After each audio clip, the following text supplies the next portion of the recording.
Let me ask you a question.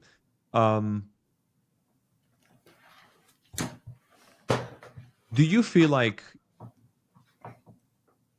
what we do today satisfies you? There's definitely parts that satisfy me, and then there's parts that drive me absolutely crazy. And the parts that satisfy me are typically the parts that we're in control of, and the things that we do. The parts that drive me absolutely crazy is when we know something to be true, and when we see a very, very common sense solution to a problem, and communicating that and getting somebody to take action on that, and not being able to do that because of somebody else's habits or things like that. Those are the things that really drive me nuts, and kind of always have, whether it was within our own company or talking to dealers over the years, or, hey, try this or try that. Is just having somebody change their habits for their own good, and getting that done, and not getting that done has been very frustrating, at least for me. Okay. Can you give me an example? Yeah. There's a lot of examples. I mean, when we used to spend a lot of time talking to dealers, and when we talk to them, we will I'll give you a great example on our CRM. On our so we have this part in the CRM that allows you to put in your cost per lead channel, and in your cost per lead channel, you put in, I'm paying X amount for this. And then when leads come into the CRM every week, actually in real time, it tells you this is my cost per lead, and this is my cost per sale, per channel, per month. And to us, it's very valuable information, but it's there, it's evident, yet it's very difficult to get somebody to do that, to look at it, to use it. People just don't seem to care, Yeah. That's the frustrating part that I battle with, and I know you battle with, and our entire support team battles with. Yeah, sure. And it's ongoing. And my concern is that with AI coming in, because you and I know there's a bunch of junk AI out there. It's like everything's being branded as AI, and they're copying from each other. And they're basically building something that sounds good, and where the consumer thinks that it's going to do this for me. Well, there's still certain things that we need to do as business owners, and decisions we need to make. And if we don't understand the data and the reasons why we're making these decisions, we're probably making the wrong decisions. That's what I think. Sure. And can any type of AI make a decision for you? Probably not. Right. I don't think it should be, at least. Yeah. I think nobody wants an AI to make a decision for them. The best of all, as an example for AI in general, making a decision for you, this ideology of letting AI using data to make a decision for you falls once the AI make one mistake. Okay.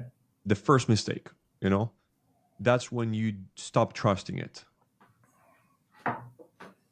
Think about it.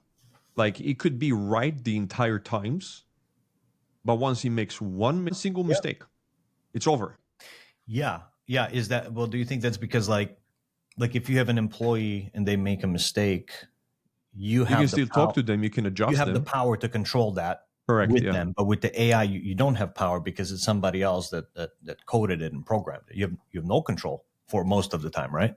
Yeah, sure. You don't. And well, the power, the fact that you can't talk to it, I think that's the biggest deal of all that breaks it in your philosophy, in the view that the way you look at it, right? Because the goal is to be able to communicate what you're trying to communicate in a way, right? Like, you have your own techniques on how to sell, on how to do, now to deliver, maybe even your message. When you say talk to it, you mean train it? Yeah, absolutely.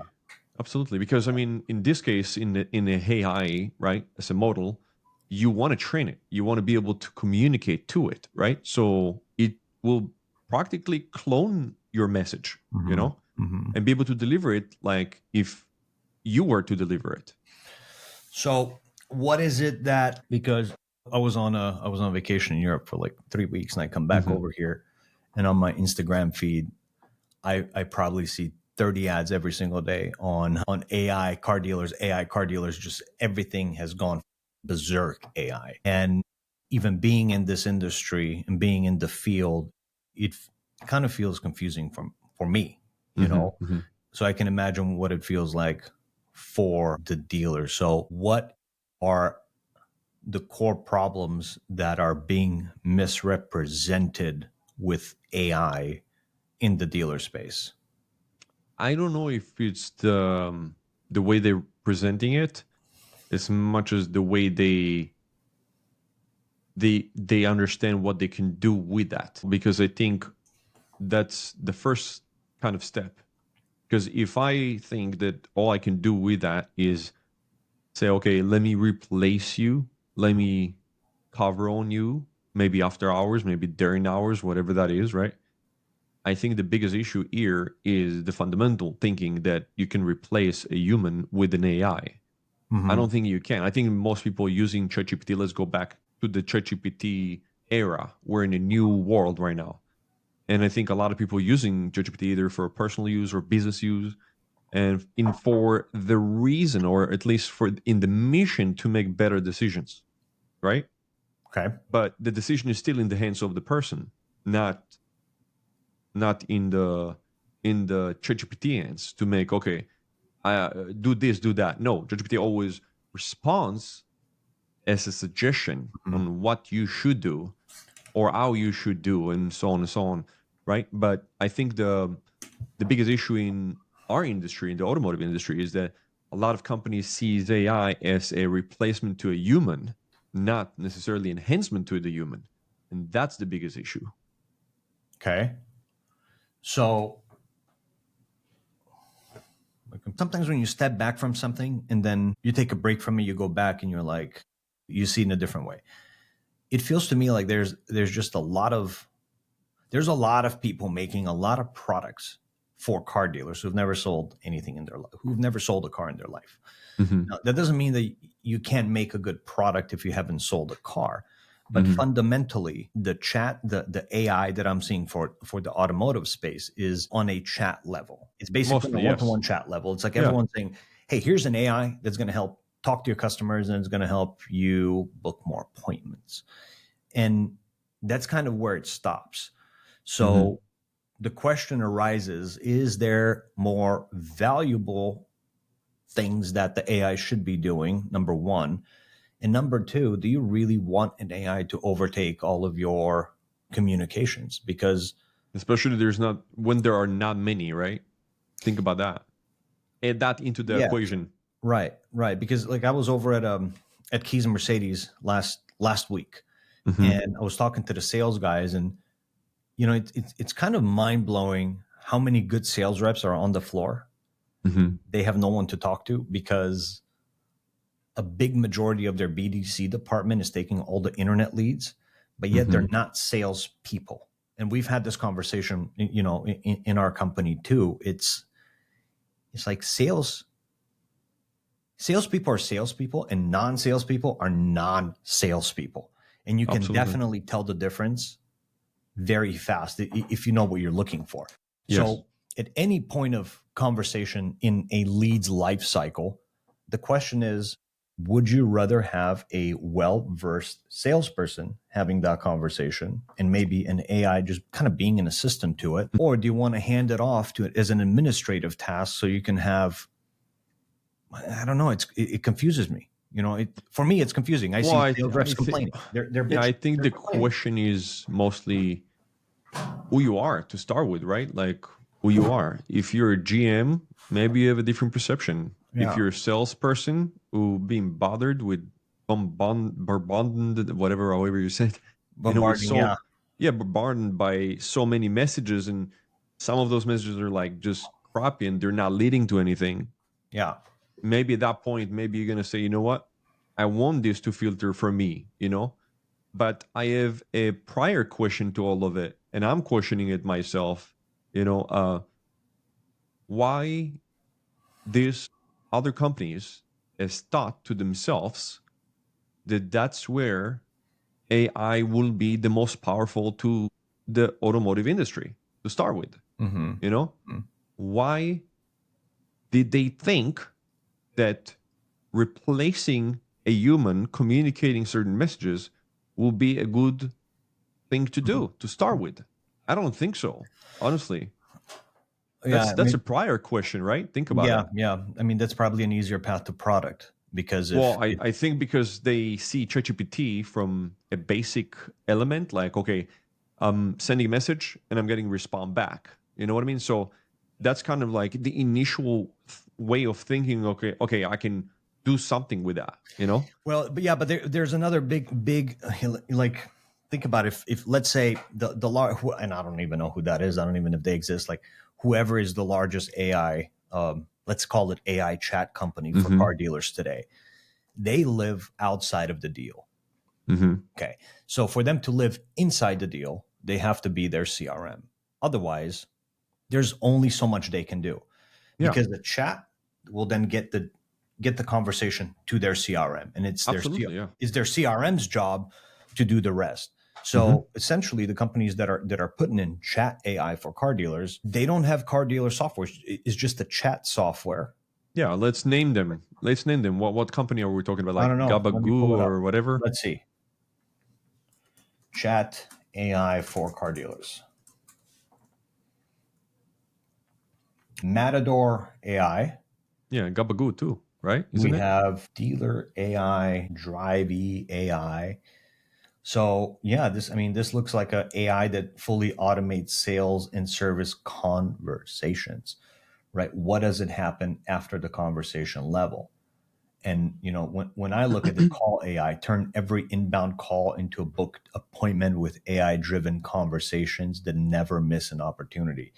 So, and I mean, I get the frustration from dealers because they're saying, hey, my guys aren't picking up the calls at all times, but does that justify handing off tens of thousands of dollars of marketing revenue to somebody else's AI? Let's redo this question just a bit. Right? I think that a lot of those AIs came alive during time that it matters more than today. Because, like, let's say, for example, during COVID time when there was like just explosion amount of people trying to Leads, communicate yeah, to a car totally. dealer, and there was a lot of, then at that point it was really helpful to have such a tool that can manage the whole conversation for you, maybe filter throughout, like I said earlier, Mm-hmm. but today you don't have that many. Mm-hmm. Mm-hmm. Would you still give it to that, AI to decide what to say and what not to say? I don't know about that. Yeah, I mean, I I think probably there's high value tasks, there's low value tasks, and what's a low value task? It could be qualification in simple direction questions and availability questions, and I was it was used car week in Arizona, and the conversation was how many vehicles does somebody need to look through in order to make 3 phone calls, and it was well over 100 vehicles. Hmm. So to get a phone call or to get a text message or a qualified lead form, I think there's a lot more intent to those today than there was intent 5 years ago because people are really doing their research and they have the tools to do the research Absolutely. online. So Yeah. if something's coming to you, you need to take it super, super seriously. Where does AI become powerful? Maybe after hours. I could I totally see think that. so. I really think so because I think like after hours, just right off the bat, you have nobody to answer. So, Yeah. I mean, would you rather if somebody answering than nobody answering? I guess the answer is like Right. obvious, kind of in a way. Right. Right. And yeah, and like salespeople, for example, let's say you have, I don't know, let's say you're running a lot with 100 units. How many salespeople do you need? 5? I don't think so. I agree. I don't Right. think so. I mean, it really comes down to how many calls you have because some lots that have 100 cars might have a lot of calls and Yeah. some don't. It really depends. So that's qualification. Again, are you using AI to qualify your leads? And if those leads are qualified, people are automatically thinking like, are the leads not qualified? And this is why I need an AI. No, the leads are very qualified. They're extremely qualified. If they're calling you and texting you right now when interest rates are super high, there is intent. I mean, Yeah, they but might not be. they're not always qualified, right? You're right. They might not always be qualified, but there's absolute intent, That's for sure. right? And if we go back to the COVID days, what made them qualified versus today? Only one Interest rate, thing: most interest likely. rates. That's right. That's right. So we know for a fact that less cars are being sold today than were being sold year 2, 5, 10 years ago. Yeah, for sure. That's for sure. But we also know that some dealers are selling more cars today than they did during COVID, right? Hard to believe in a way, but Some maybe. are. There's that like 3% rule where at any downturn, there's going to be a small percentage of dealers who are doing much better than they did before. The majority will suffer. You mean like way before COVID? That's what you mean? Even before, even a year ago, Okay. So if you take 100 dealers today, and the mathematics behind it are 3% of those people are going to be doing better, way better than the other 97%. Mm-hmm.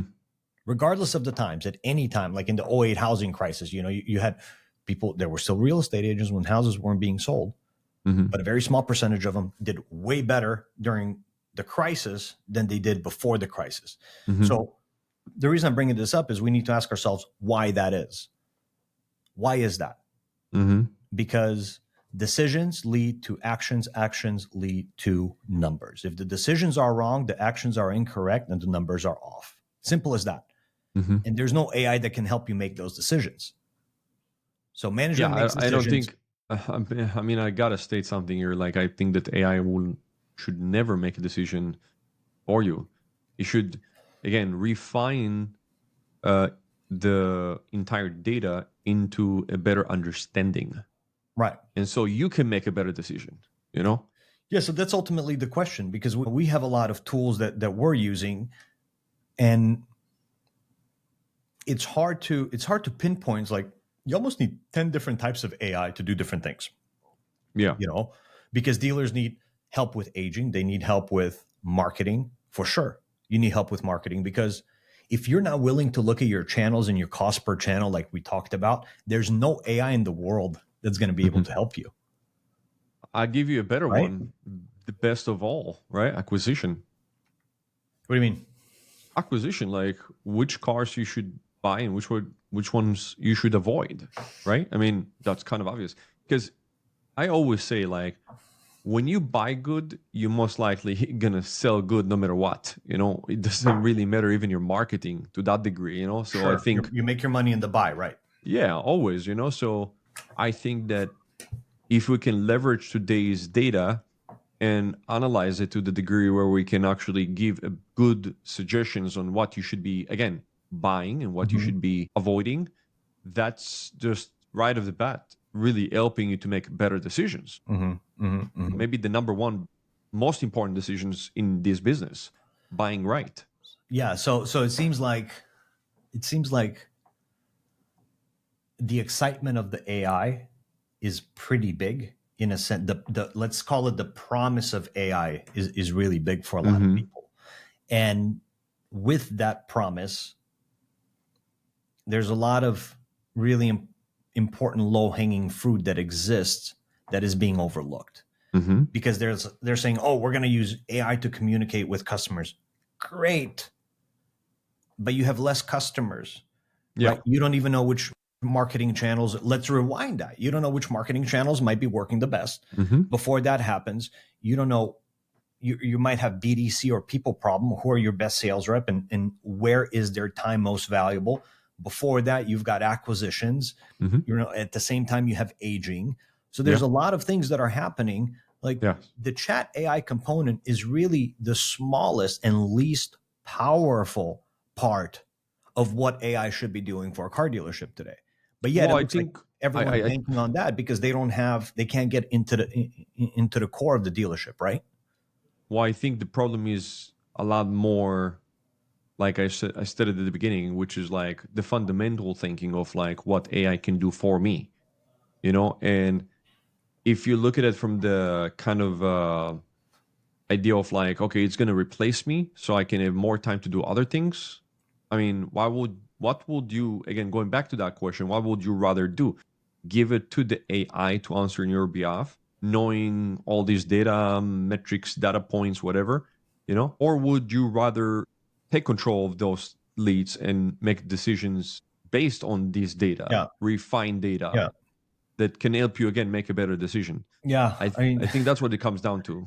yeah. If so, let's say going back to Prima, to the car dealership, Mm-hmm. is it's a lot easier to talk about it than it is to experience it, because we both experienced. And if we put our experience hat back on, it's a hard pill to swallow, because you walk into the dealership and you have so many different tasks that you do on a daily basis. Mm-hmm. But you also know that 20% of the things that you do are going to bring you 80% of the results throughout the day. Mm-hmm. So Mm-hmm. maybe the question is, which are the tasks and the things that I am most valuable at, and what's the things that AI should be doing?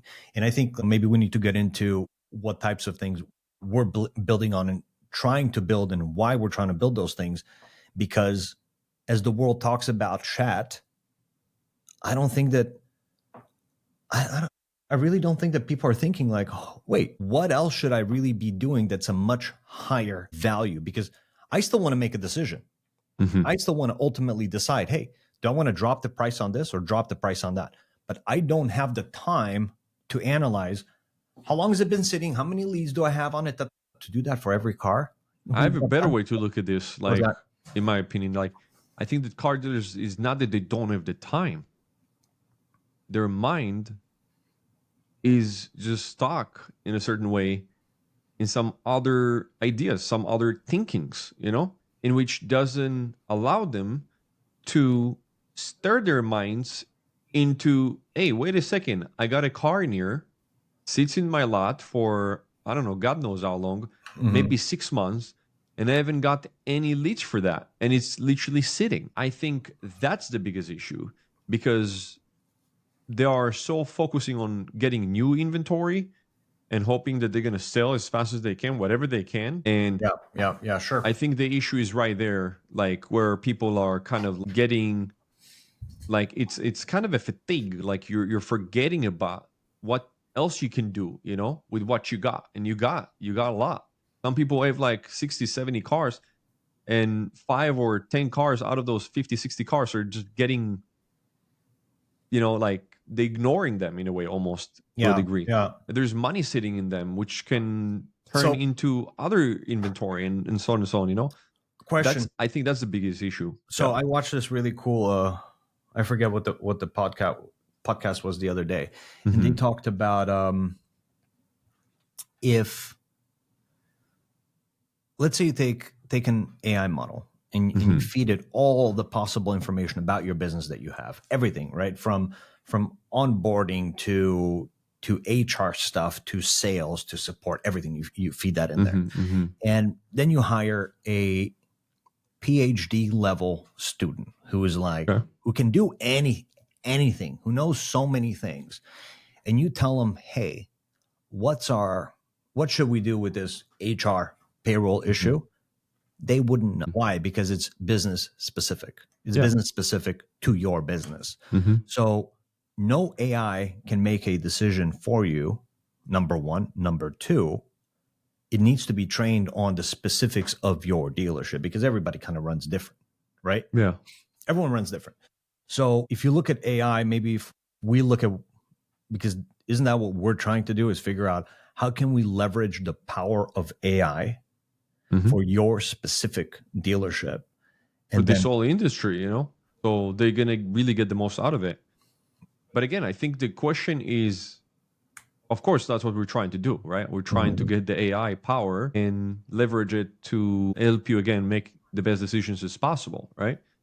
But I think there is a fundamental question, which is, again, prior to all of those questions, which is like, you got an AI here, right? And the AI is some kind of an entity in your view, which is like a computer, analysis, staying, looking into data points and all this, and analyzing stuff so you can make better decisions again. Let's say, even with our philosophy on it, right? But there is a first thing that you do naturally, which is like you questioning it. You questioning, is this is for me? Is this is something that I would like to do, or I would like to use in order to make better decisions to start with, right? And that comes all from the trusty factor. Either I trust it or I don't trust it, and I think that's an issue in a way, because most people won't trust in AI. That's a fact. I don't care how old you are. I don't care, even you're tech savvy, whatever that is. You're always going to question, even if you're an analytical person. If you're not, it doesn't matter. In the end of the day, nobody will trust in AI. And I want to express that because I think that they shouldn't be. I don't think they should ever be. And I'm going to bring it that way. Okay.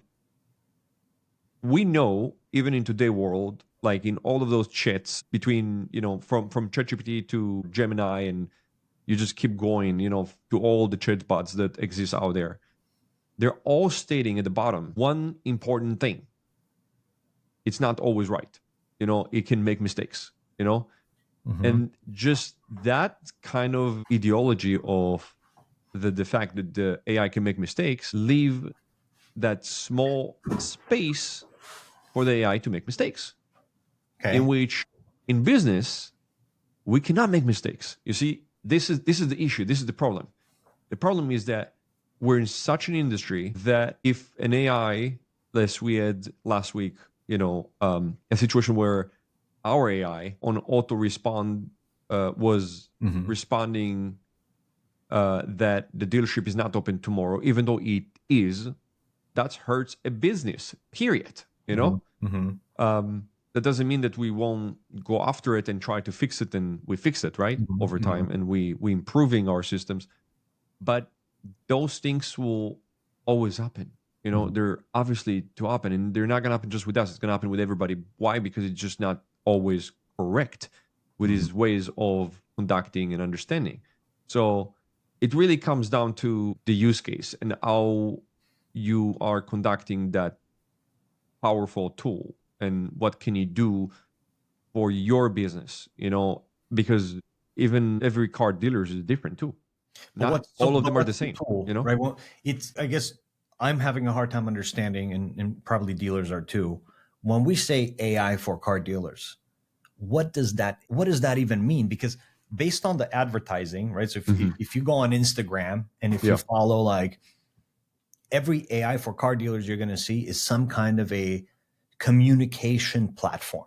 Well, on the most part, yes, because that's how people, as I mentioned earlier, that's their way of leveraging that AI models into replacement again, going back into replacement. Right. So, but industry norm in what we're seeing here is telling us AI is basically a communication model for car dealers, but it's so much more than that.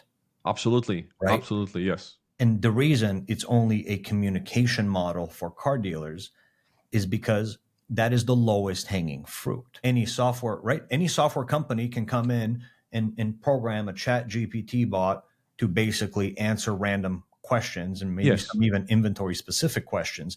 Sure. But again, how much does it know and how much can it know unless you feed it information about your specific dealership? But a lot of companies can do the same too, with that being said. Yeah. Well, correct. But still, but I don't see anybody on the market, and I haven't seen anybody who's running an AI directly on a CRM level in the deal while it's happening, and then optimizing your business intelligence, not to make decisions, right?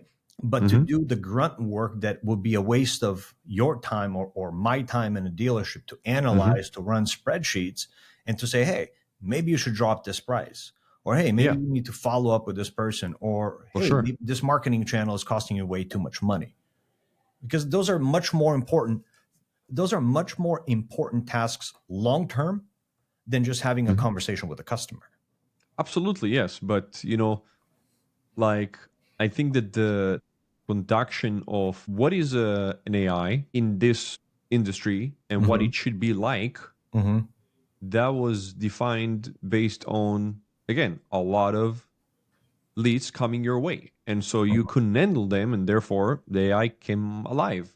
And Metador and all those companies, bots, has came Mm-hmm. out to resolve this issue in a way. But today we do not have this kind of an issue.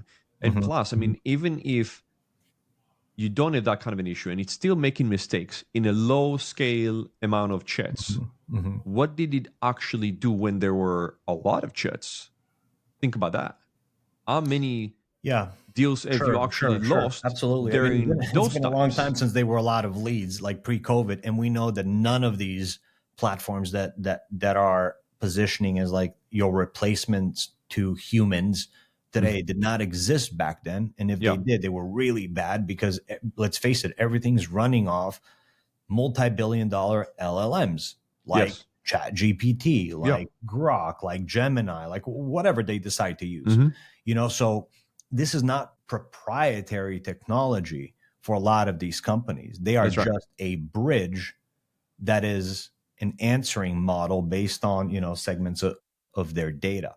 But there's Hmm. so much more value for a dealer outside of Hmm. just a simple chat with a customer, right? Absolutely. Absolutely. I think that the all AI, we're just touching the surface in these days. We're 2025, July 2025. We're literally just touching the surface. We're Mhm. not even scrapping or however you're saying it. Scratching, yeah, Yeah, totally. scrap. We're just literally like touching it. We're like, whatever the AI, however the AI will come into our really industry, especially our industry, which is like suffers from different issues. From acquisition again to marketing channels. Where should I advertise? What should I do with my Mhm. money? How should I run my dealership? What should I do with this lead?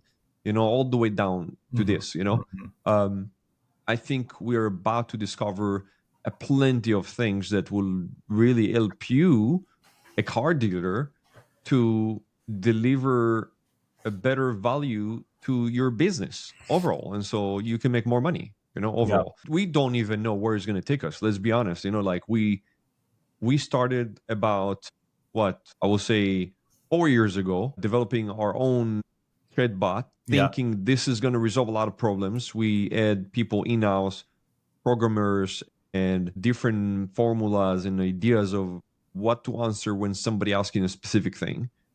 And today we're developing completely something else. We're trying to understand a conversation, go down into the tone of the customer Mhm. and how he's actually trying to, or is triggers, right? What will trigger him? What will help him to make a better decision, maybe to come to the lot to test drive a car and so on and so on. So analyzing those data points, in my opinion, today is a lot more important than just like answering yes, the vehicle is available. Yeah. Because anybody can do that. And if we to summarize this, like if we have a person, let's say George, answering yes, the vehicle is available, you know, versus an AI bot that can take the tone, can take the warmness, can Mhm. Mhm. can deliver this extra, right? Then we have done something. It's not just something that answers, but it's something that delivers a value which can make you more sales. And that's what we're trying to do in here. I'm gonna see if I can. Yeah, 100%, man. I'm gonna see if I can pull up a. Let's see if I can pull up a chat bot. I don't know from a Toyota dealership. Let's see. Okay, yeah. So here's a Gabagoo, for example. Let's see. Okay, Let me share my screen. sure. I'm curious to see what this looks like. It's cool here.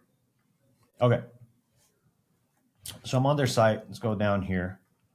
Boom. We're gonna click here. Our team is available. Hi there.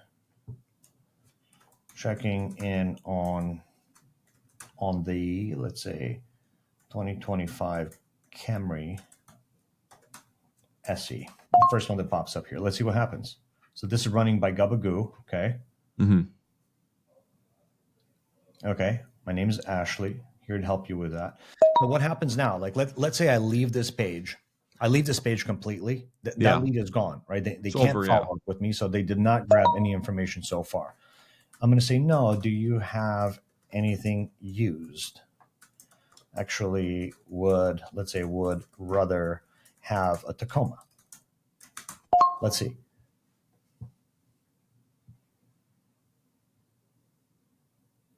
Let me have my team confirm available inventory for you. May I have your name? So why doesn't it just give me available inventory? What's the I guess they don't really have all the information. No. They trying to connect you to a BDC at this point. Just show me what you have in inventory. Okay. Anything under 40K.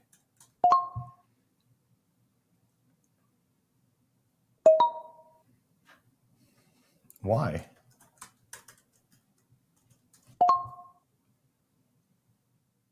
Right. So as a customer, as a consumer, I'm done with this. Absolutely. I'm completely done with this. It's not helpful This whatsoever. is pointless, right? I'm going to close this chat.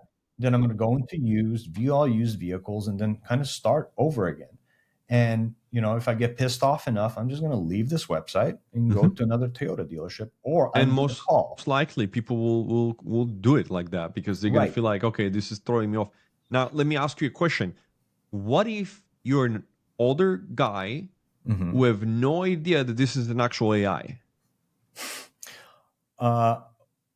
Right. That's even worse, right? Think about it.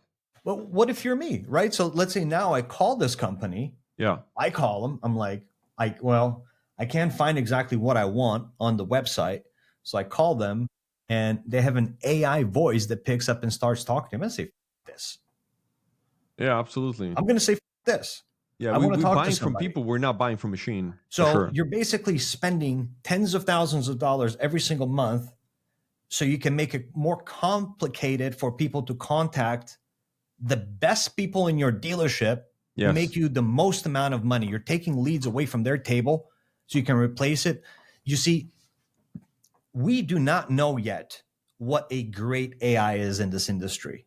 We don't. We do know. Even we don't know. Yeah. We don't know, right? But we do know that there's a lot of dealers right now, especially big franchise groups, that are paying the ultimate price for putting in shit AI. 100%. Right? Yeah. This is shit AI. Yeah. There's nothing. That hurts your business. That does not help your business by any means. Until the day the robots buy from robots, the human experience. That's a way to look at it, yes. Is super important. So if, I just bought a car, when was it? 3 months ago. And even though that was kind of an off situation because I was looking for a specific spec, the reason I bought from a dealership 4 or 5 hours from here instead of a dealer 30 minutes from my house is because of the humanity behind the deal. Okay, I had a guy call. I had a guy go in. He made a video. He sent me a video. I watched the video. He goes, hey, if you want, I'll take for inspection. If you want this, if you want this, if you want this. The other guy treated me like a autoresponder. Right? So if I get my bot to buy from your bot, cool. But if I'm going to invest my time, I want to talk to a person. Especially over 100 grand a car. Actually, over 100 grand. No, you don't buy such a car from a bot. Right? No way. No way. But if my experience begins like this, what is the best that I can expect when I go into the dealership?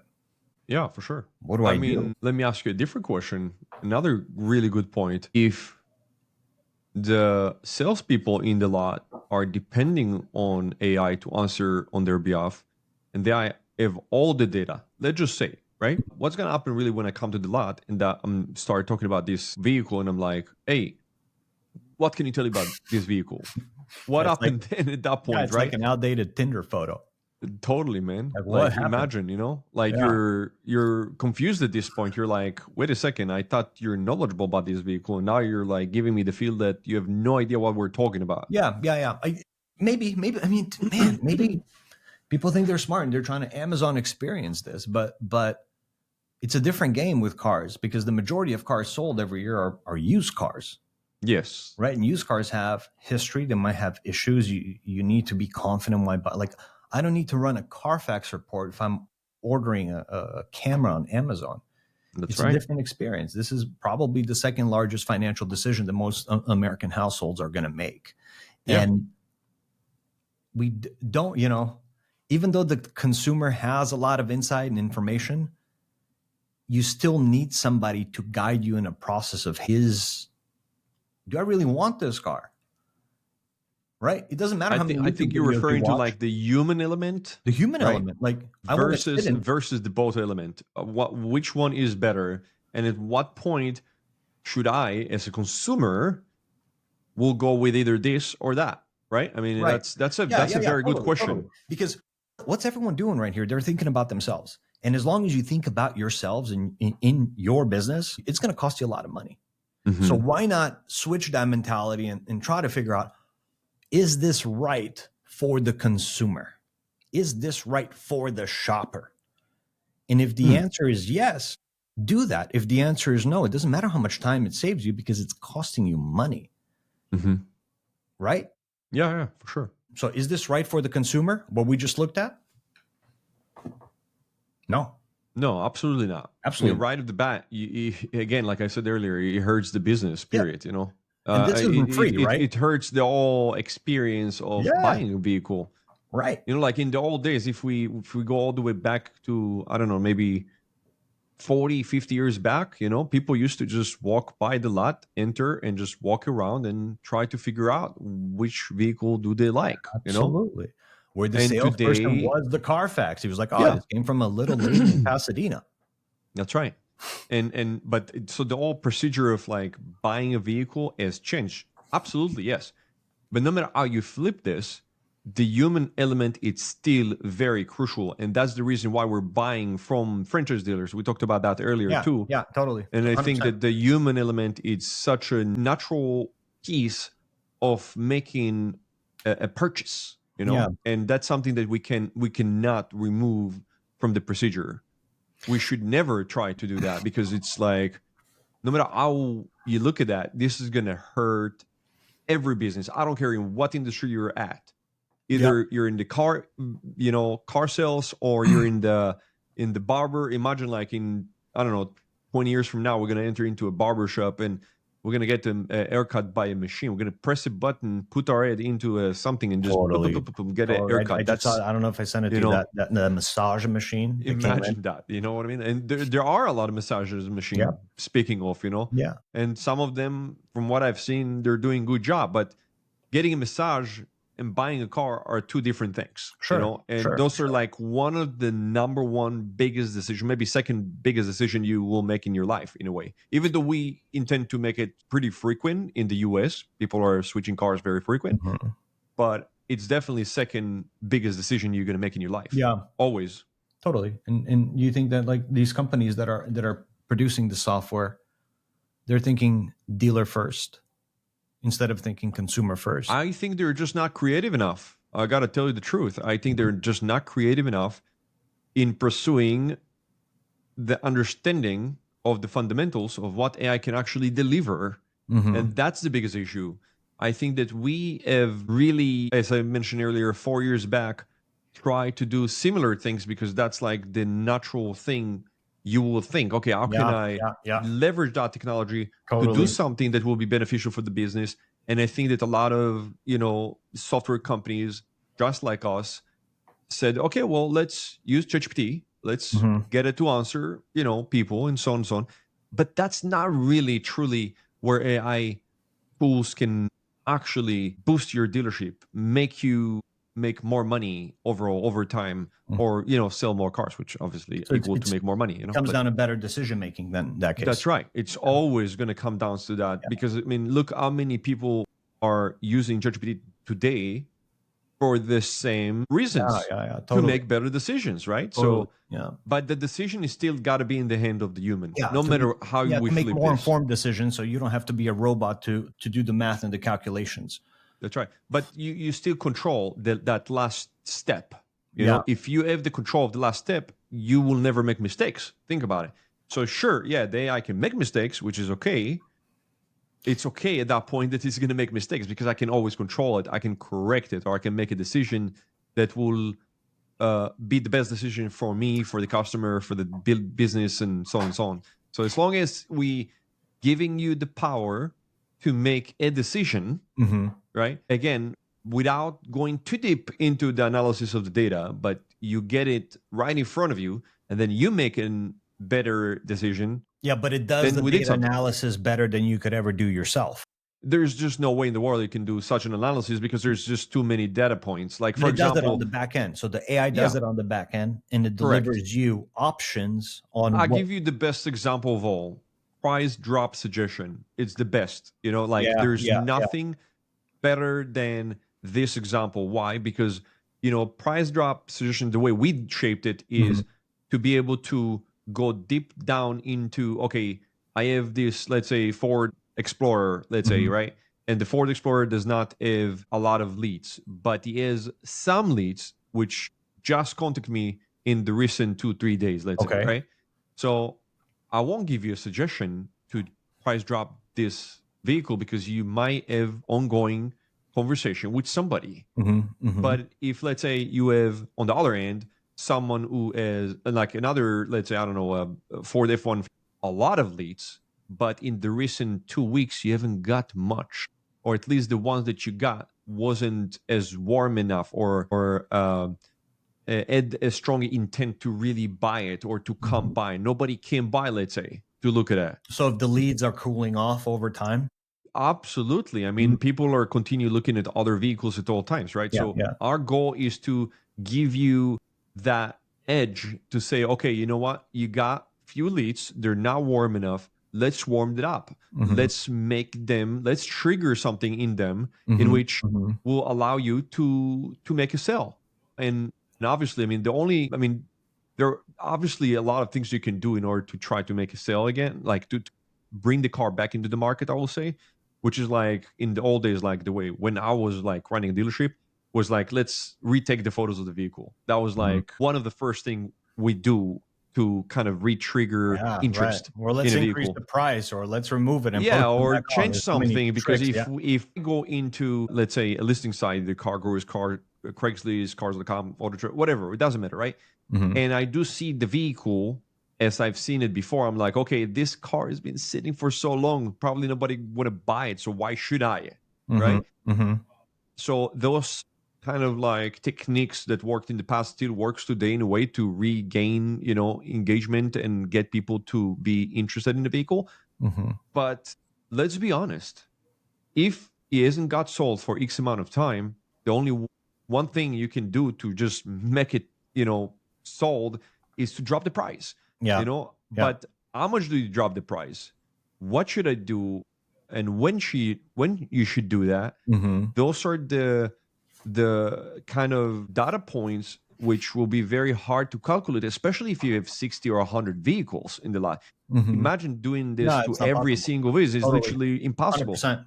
And even if you have like 10 people working for you, like taking in consideration all the data points that happening from your CRM Yep. to your acquisition and all those little things happening in the background, that changes everything. Well, that changes everything. That definitely directly taking AI and making it so it works for you. But again, it gives you the power to make a decision of either lowering the price or not. Okay. Sometimes we talked about it in the past too. Like some really good point is like we always said to people. I used to talk to a lot of dealers myself for so many Mhm. years, and I said, you know what, sometimes a vehicle that sits in your lot and it just it gets dust on it, let's say, right? And you can sell it, Mhm. and then and then it comes down to the price. And then I'm like, why don't you lower the price? And then you know what the dealer says? Hey, I lowered that price already to the lowest I can get to, Mhm. to Mhm. lower it Mhm. to. Yeah. And there's no more room to Yeah. lower that because I'm going to lose already a lot of money. And I'm like, hey, you got to do that. It's just like it's an obvious thing. It But is what it is. You bought wrong, you're gonna sell wrong, and that's okay um as long as you understand that a car that will sit it won't get sold tomorrow. Or I mean, there are some Yeah, units, sure, there are sure, some units that sure. are unique or whatever, but most of them are not. But Let's back be then, I wouldn't honest. blame dealers for doing it. Like today, I still can't blame dealers for not doing it Hmm. because of crap like we just saw. Yeah, So as a customer, I went through there from, let's say I went there through Google. So automatically Google's going to show a non-converted lead. So that that's right. marketing channel is no good, Hmm. even though it was Gubagoo that completely lost the deal. So because Absolutely. they didn't get a cell phone number, they didn't get any information from me. Okay. So for Yeah. me as a dealer to drop the price, what does that mean? I'm going to have to wait another week, 2-3 weeks for new Hmm. customers to go back to these marketing channels and hopefully Yeah. see a price reduction. Most likely. This is a problem, Yeah, right? So it's a big problem. if the phone number was captured, okay, and on the back end, it said, hey, drop the price, and instantly you're going to notify everybody who was interested in this car today, right? Not Hmm. hoping they get back on your website later, not hoping they go to Car Gurus later, but today, like You right want the now, truth? You want the truth based on data? Nobody goes back to your site. nobody goes back, right? No, nobody So, goes back because dealers not as often dropping price. They're keeping the price. They're hoping for somebody to come. We just talked about it. So okay. yeah. So, so if, so you look at it as an audience. So every Hmm. car that's in inventory, it Yes. has a lead associated to it. Yes. Okay, with a phone number or whatever else. That's basically your vehicle audience, and you don't need Facebook retargeting or No, Google you don't. retargeting or anybody else, That's right. right? You basically have your own marketing channel, Hmm. and you can run your own campaign on a vehicle level Absolutely. to the audience who was at one point interested in that vehicle. Hmm. And when you drop the prices, boom, sends them a text message. That's right. But the biggest challenge of all of this is to be able to trace which one from your leads are actually interested in what vehicle. And that really comes down to our VIR, which is the vehicle interest Yeah, recognition, yeah. which happening on a phone call, which happening on a text message.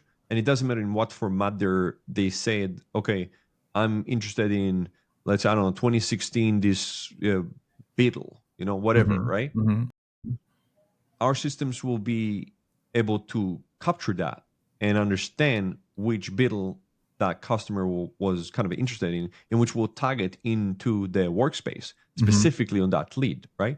And that helps us to do that second step, which is like retargeting, as you mm-hmm, mentioned, mm-hmm. and that makes the whole difference, in my But opinion. why isn't anybody else doing this? Why? I That's a guess good my question. question is, why isn't this? Why isn't this the focus instead of just, That's hey, right. let's put an LLM model, let's call it AI, and let's have it talk to our customers for leads that are costing us 50, 60, $80 a pop instead of people that have been selling cars with us for years. Why the fuck isn't that priority?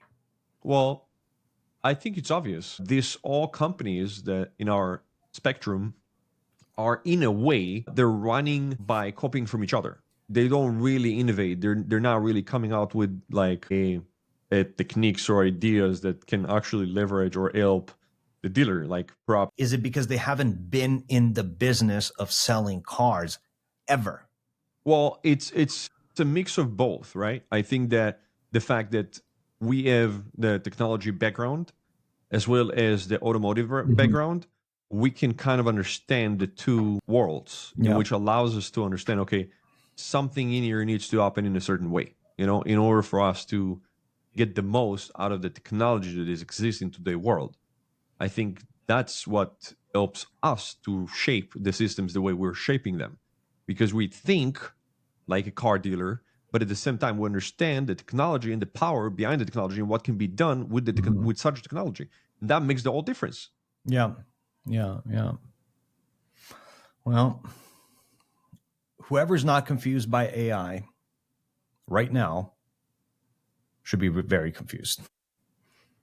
Well, I think it's confusing to a lot of people, and that's totally Yeah. okay. That's normal to be confused by a new technology. Like I always give the best example of all. Imagine about like our grandparents, like as soon as they were like, I don't know, 50, 60, and then all of a sudden they were introduced to a TV. They thought that's like a UFO shit, like Yeah. it's like new thing in your life, and it Yeah, yeah, changes your life. yeah. Absolutely. Look So, how much ChatGPT is done in such a short so, time. so if you're That's a dealer, crazy, right? if you're a dealer today and you're confused by AI, whatever that AI is, if you ask yourself, like, whatever this is supposed to do, is it going to be confusing for my leads? And if the answer is yes, you got to stay away from that shit. Maybe, maybe. Well, I think that it all comes down to trying, right? Trying, failing, or succeeding, either or. I think that in the end of the day, majority of those chatbots, as you mentioned earlier, will eventually fail. Why? Because by nature, AI make mistakes, and that's something that any dealer, I don't care if you're a one-man shop or a franchise store, Mm-hmm. nobody gonna like those mistakes, you know. So Yeah, the yeah. question is not if you're gonna either like it or not like it, but the main question is like, how can it actually help me from a dealership perspective? And I think that we are about to discover many things as a technology company, using our brain and creativity to put together things that can actually help car dealers. And we're not just doing it with Harry's, right? We're actually Yeah. communicating with dealers on a daily base to see how it influences, what does it do, and how does it improve in real time. And as we see the feedback, we're adjusting, we're improving, we're maybe even changing our fundamentals too at some points. Yeah, We're leaving sure. it open completely for interpretation because we don't know. That's the truth. That we do not know where it's going to go to. We don't know what Yeah. we don't know. But in this case, what we just looked at, and I promise I'm not trying to go back to this. It's like the dealer doesn't know. No. This dealer has no clue that this just happened. Yeah, No clue. absolutely. Neither maybe he cares too, because he think you're spam. Maybe what this company perhaps will say to back up themselves in order to keep that customer keep paying the bill, you know? Like that's the question. Like, what can you say about such a thing? You know, probably nothing, you know? I think just by the fact that they did not conduct your basic information before anything and you were just gone, technically there's no value in this service whatsoever. Yeah, but I mean, they tried. Let's give it to them. They But that tried. was late in the conversation. I think you should start from the beginning. I mean, technology wise, of course, it's like, what would you do? What's come first? You know, and I think that it doesn't really matter that they tried. The only one thing that is important out of all of this is that they don't have your information. No, they And don't have the information, and that's you're right. not And going to that's get a what lot of matters. information because it's a web-based browser. Like It if doesn't you, matter. It could be web or browser, whatever it could be, like web, it could be SMS, it could be whatever, right? The point is that they do not have a way to get you back. And that's an issue. right, but they don't get my information because at that point in the conversation, I don't want to be spammed. I don't want to give them my Sure, information. sure, sure. But the point is, again, if I'm a dealer, right? If I'm that company, Gabagoo, right? Mm-hmm. And my selling point to you will be like, hey, you need a chatbot so it will be able to answer certain questions, blah, blah, blah. But let's say it answers certain questions, but it does not, again, grabs your information. What's the point of it? What's the idea behind it? Why would I, as a car dealer, will support people with certain questions to a certain degree, right?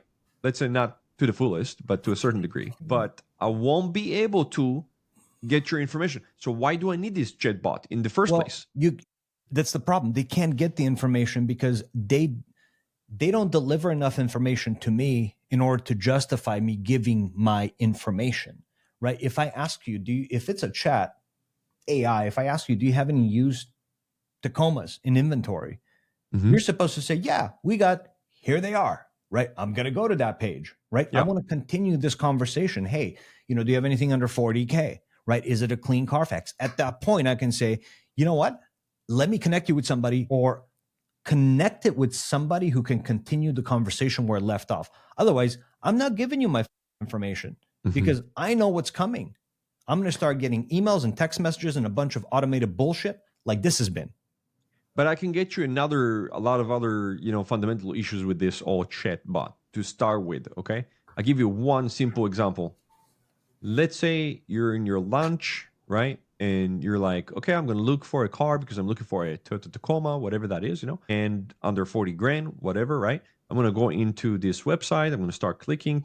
I got to finish my lunchtime finished. I got to go. See you later. I'm getting out. You don't have my information still.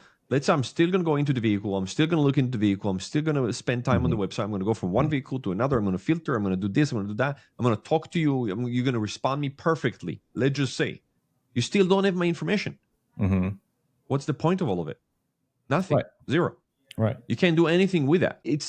I think a chatbot, it's not to be able to fulfill, the mission of like being able to you got to answer deliver questions. value. You got to deliver value, right? Well, it needs to conduct first of all the information of who you're talking to, and if it doesn't do that, what's the point of it to begin with? But how can it do that if it's not able to give you what you need? It tries to, because you see, they're trying to do that. They're saying, what's your name? What's your email? What's your phone? And I'm saying as a consumer, I don't know you. I don't want to get spammed. So you have to give me value first in order to get my information.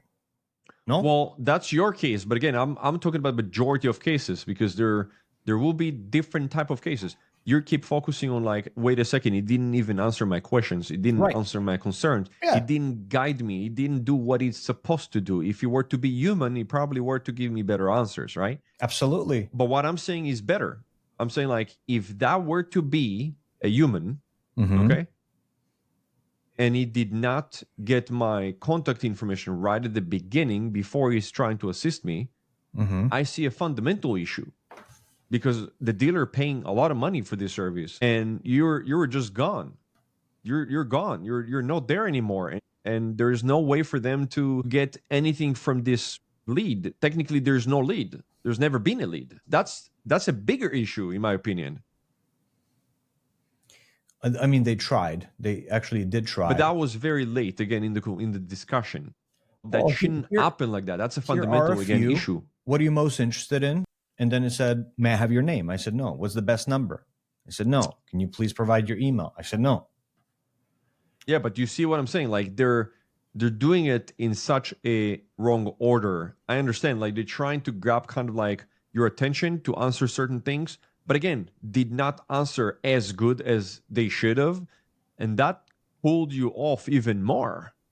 So, but if at the beginning, right off the bat, when you have a question, just from a fundamental thinking, right, you were to be asked like, who am I talking to, so I can, I can assist you better. I'd give you my name. I would give you my name. And in case this, let's say, my disconnect, can I have your phone number? But just think about it. Here's why I wouldn't. I wouldn't, unless it felt like I was talking to a human or something of value. Sure, but that's you.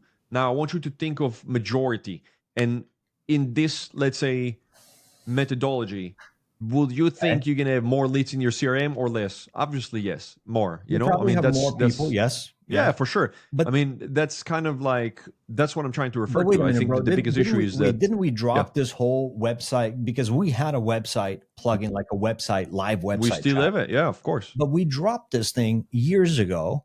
Yeah. Okay, like 4 years ago, and said this real-time browser chat doesn't convert leads. No, it never converted leads. It never done a good job at that. Opening up an SMS conversation. Yes. Right, because in an SMS conversation, I don't need to ask you what's your phone number.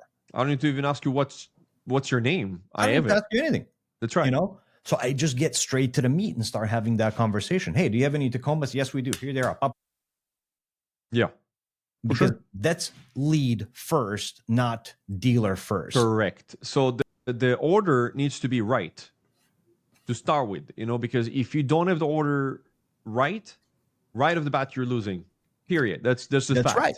Yeah. If right off the bat, if you do not have a phone number or an email you can contact them on, that's it. It's over, you're man. done. You don't have a lead, man. You don't have a lead. Why does it matter that you answer, let's say, 100 questions, even if you answer them right? Doesn't matter. Doesn't matter. Doesn't matter. So, Yeah. and this was just me going to their website, right? What if I'm going from a marketing channel and I end up on a car? Let's do that. I end up on a car and I'm going to click this car here. I'll share my screen again. Let's see what happens. Share. Okay. One sec. Screen. Okay. So we've got this. Love this car. Let's say, does it have a clean Carfax? So I'm on this car. I'm looking at this 2019 Tacoma. Let's see what it does.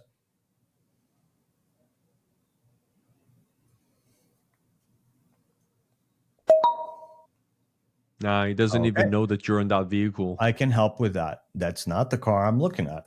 That's right. Yeah, he doesn't know. The chatbot doesn't know. I'm looking at, and I'll even give it a VIN number, at this one.